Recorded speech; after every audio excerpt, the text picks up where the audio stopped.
Hello friends, आज मैं आपको प्रेजेंट सिंपल या इनडेफिनिट टेंस पढ़ाऊंगी जिसका यूज़ करते हैं रिपीटेड एक्शंस के लिए, हैबिट्स के लिए जो कि प्रेजेंट में है या यूनिवर्सल जो ट्रुथ होते हैं।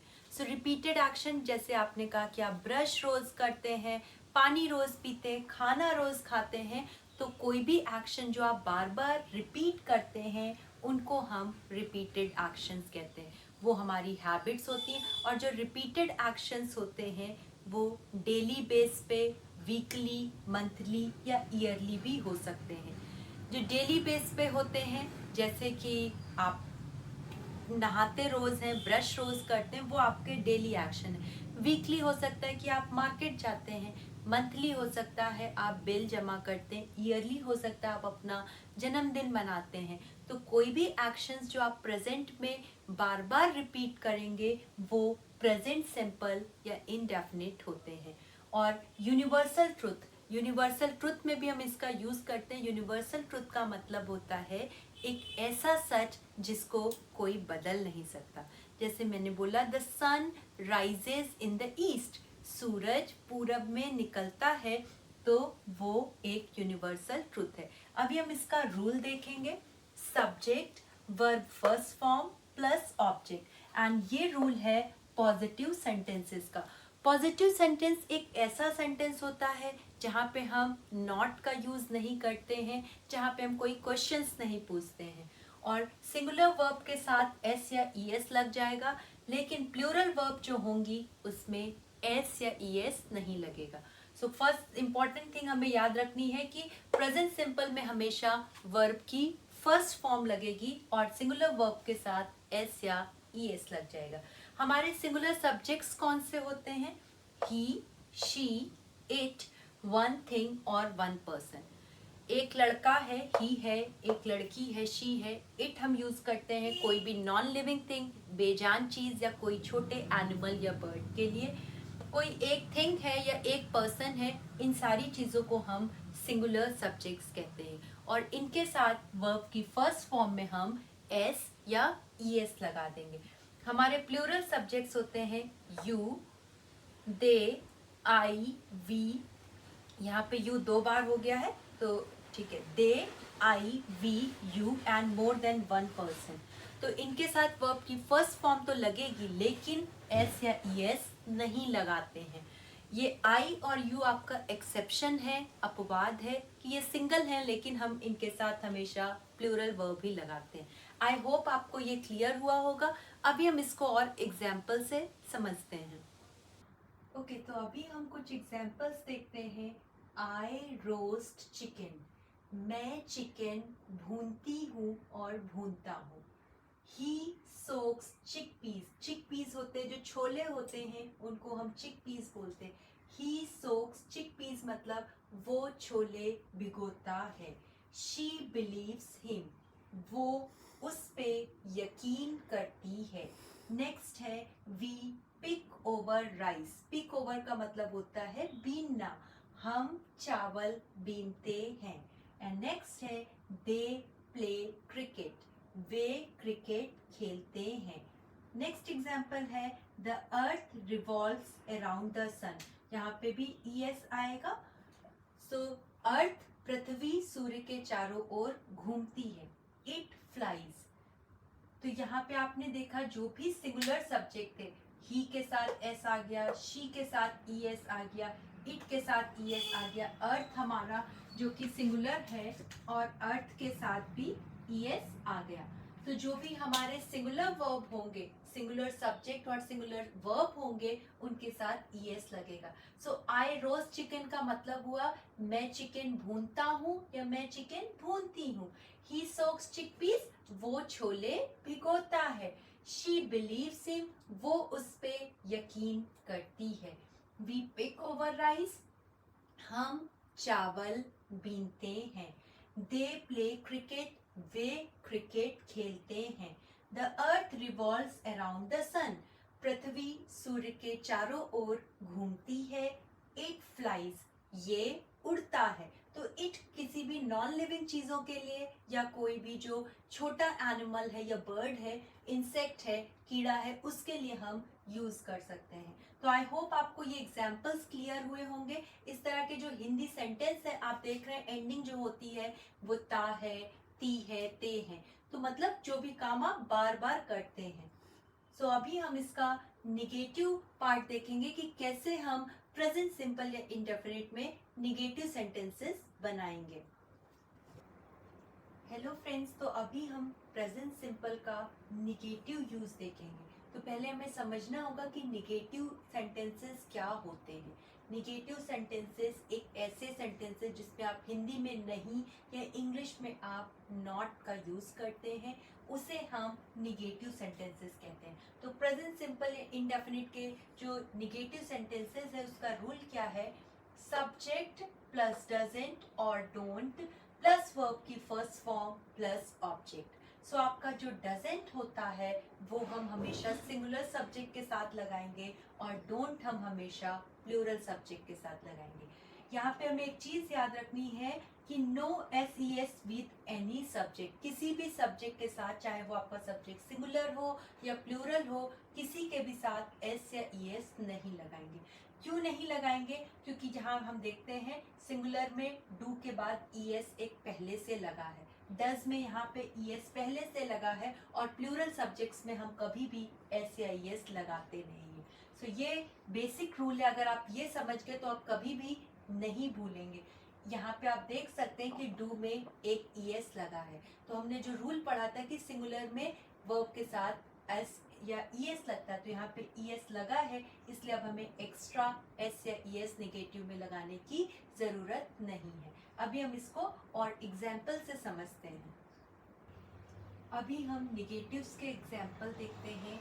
I don't get wet in the rain, जिसका मतलब है कि मैं बारिश में नहीं भीगती हूँ और नहीं भीगता हूँ। सो आई के साथ हमेशा हम डोंट यूज करेंगे। आई एक सिंगुलर सब्जेक्ट है, लेकिन ये एक्सेप्शन है। आई के साथ हम कभी भी डजंट यूज नहीं करते, हमेशा डोंट यूज करेंगे, और एस और ES हमें नहीं लगाना है। नेक्स्ट है ही डजंट टिकल हिम। टिकल का मतलब होता है गुदगुदी करना, वो उसे गुदगुदी नहीं करता है। सो ही एक सिंगुलर सब्जेक्ट है और सिंगुलर के साथ हेल्पिंग वर्ब आएगी डज नॉट, डजंट जिसको हम शॉर्ट में पढ़ते हैं, he doesn't tickle him. Next है she doesn't remove books from the table, वो मेज से किताबें नहीं हटाती है। सो अगेन यहाँ पे शी जो है हमारा एक सिंगुलर सब्जेक्ट है, शी के साथ हेल्पिंग वर्ब आएगी डजंट, प्लस हमें वर्ब की फर्स्ट फॉर्म यूज करनी है।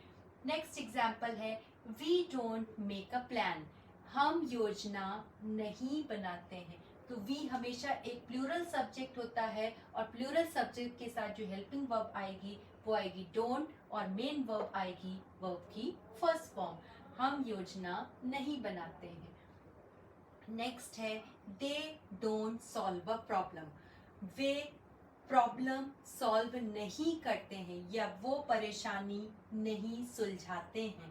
सो दे एक प्लूरल सब्जेक्ट होता है, दे के साथ हमेशा डोंट हेल्पिंग वर्ब आएगा और फिर वर्ब की फर्स्ट फॉर्म आएगी। नेक्स्ट एग्जाम्पल है the sun doesn't set in the east, सूरज पूरब में अस्त नहीं होता है। सेट का मतलब होता है डूबना या अस्त होना। तो सन क्योंकि एक सिंगुलर सब्जेक्ट है, एक है, इसलिए इसके साथ डजंट आएगा। नेक्स्ट है यू डोंट रेस्ट, आप आराम नहीं करते हैं। तो यू भी एक सिंगुलर सब्जेक्ट है, लेकिन हम इसको प्लूरल की तरह ट्रीट करते हैं। सो आई होप आपको ये क्लियर हुए होंगे निगेटिव सेंटेंसेस। आपको डू और डजंट के साथ सेंटेंसेस बनाने हैं, वर्ब की फर्स्ट फॉर्म लगानी है, S और ES नहीं लगाना है। अभी हम इसका इंट्रोगेटिव यूज सीखेंगे कि कैसे हम प्रेजेंट सिंपल या इंडेफिनिट में क्वेश्चंस फॉर्म करते हैं। तो अभी हम इसके इंट्रोगेटिव सेंटेंसेस देखेंगे। तो इंट्रोगेटिव सेंटेंसेस हमें पहले ये जानना जरूरी है कि दो तरह के होते हैं। पहले होते हैं जो हेल्पिंग वर्ब से स्टार्ट होते हैं, हिंदी में इस तरह के सेंटेंसेस क्या से स्टार्ट होंगे, और इंग्लिश में जो भी हमारी हेल्पिंग वर्ब होगी टेंस की उससे स्टार्ट होते हैं, और हेल्पिंग वर्ब वाले क्वेश्चंस का आंसर हम हमेशा यस या नो में पाते हैं। तो इसका रूल क्या है, डू और does plus subject plus verb की first form plus object. Do आपका हमेशा प्लूरल सब्जेक्ट्स के साथ आएगा और डज हमेशा आपका सिंगुलर सब्जेक्ट्स के साथ आएगा। तो सब्जेक्ट के पहले हमें डू या डज रखना है और सब्जेक्ट के बाद हमेशा वर्ब की फर्स्ट फॉर्म आएगी। आपका ऑब्जेक्ट जो भी है आप वो लगा सकते हैं। और इंट्रोगेटिव क्वेश्चंस में सबसे इम्पोर्टेंट होता है आपका क्वेश्चन मार्क। तो इस तरह के क्वेश्चंस जो भी होंगे वो हिंदी में क्या से स्टार्ट होंगे। अभी हम इसको कुछ एग्जाम्पल से समझते हैं। तो जो क्वेश्चंस हेल्पिंग वर्ब से स्टार्ट होते हैं उनके कुछ एग्जाम्पल्स ऐसे हैं। For example, do you greet your friend. Greet का मतलब होता है नमस्ते करना, अभिवादन करना, सलाम दुआ करना। तो क्या आप अपने दोस्त का अभिवादन करते हैं।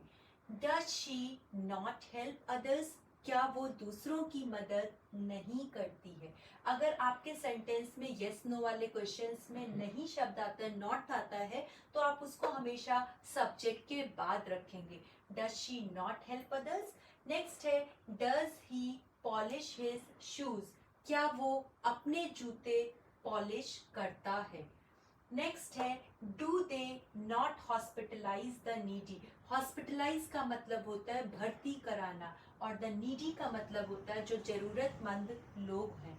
तो क्या वे जरूरतमंद लोगों को भर्ती नहीं कराते हैं। अगर आपके सेंटेंस में नहीं है यस नो वाले क्वेश्चंस में, तो नॉट हमेशा आपके सब्जेक्ट के बाद आएगा।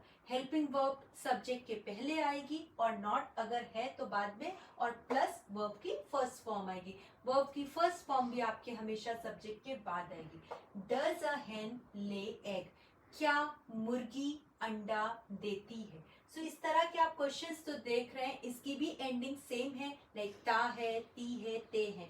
सो मीन्स आपके जो ये रिपीटेड एक्शंस हैं, तो यू के साथ अगेन डू आएगा, शी के साथ डज, ही के साथ डज, दे के साथ डू, और आ हैन, क्योंकि एक हैन की बात हो रही है इसलिए यहाँ पे डज आया होगा। आई होप आपको ये यस नो क्वेश्चंस या हेल्पिंग वर्ब से जो स्टार्ट होते हैं क्वेश्चंस वो आपको समझ में आए होंगे। यस नो क्वेश्चंस मतलब आपको इसमें हाँ या नहीं में जवाब मिल सकता है। फॉर एग्जाम्पल, मैंने बोला कि do you greet your friend. क्या आप अपने फ्रेंड का अभिवादन करते हैं, तो आप बोल सकते हैं हाँ या नहीं, यस और नो।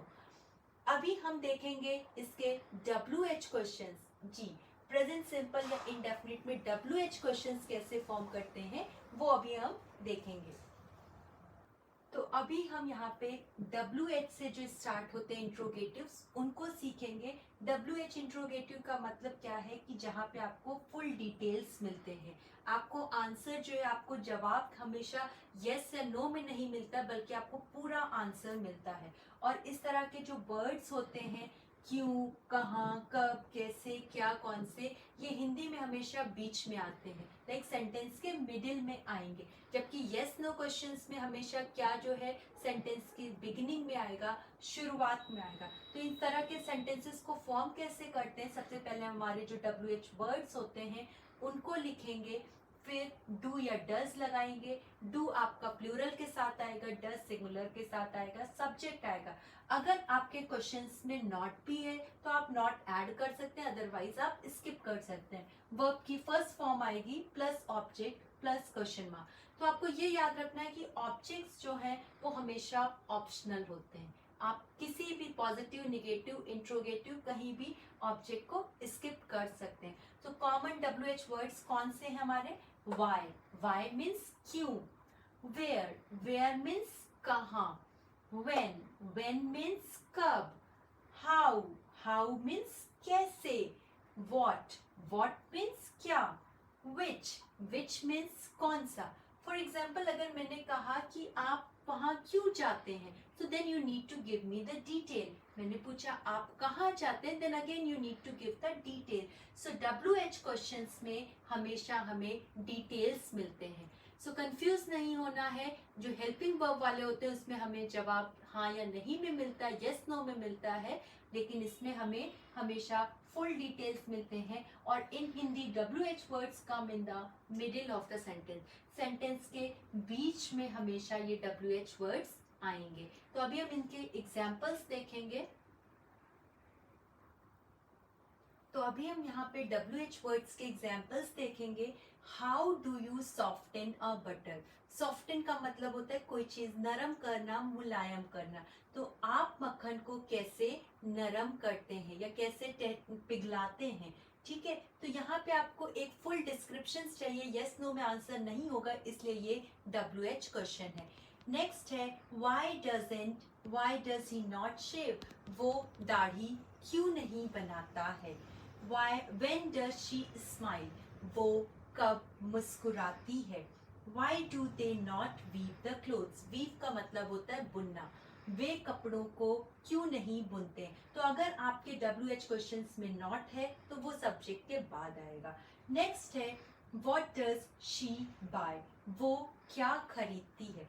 सो यहाँ पे कंफ्यूज नहीं होना है, वो क्या खरीदती है। हिंदी में यहाँ पे क्या जो है व्हाट सेंटेंस के बीच में आ रहा है, लेकिन यस नो क्वेश्चंस में क्या हमेशा हिंदी में सेंटेंस के शुरुआत में आएगा। नेक्स्ट है where do they eat out. Eat out का मतलब होता है बाहर खाना।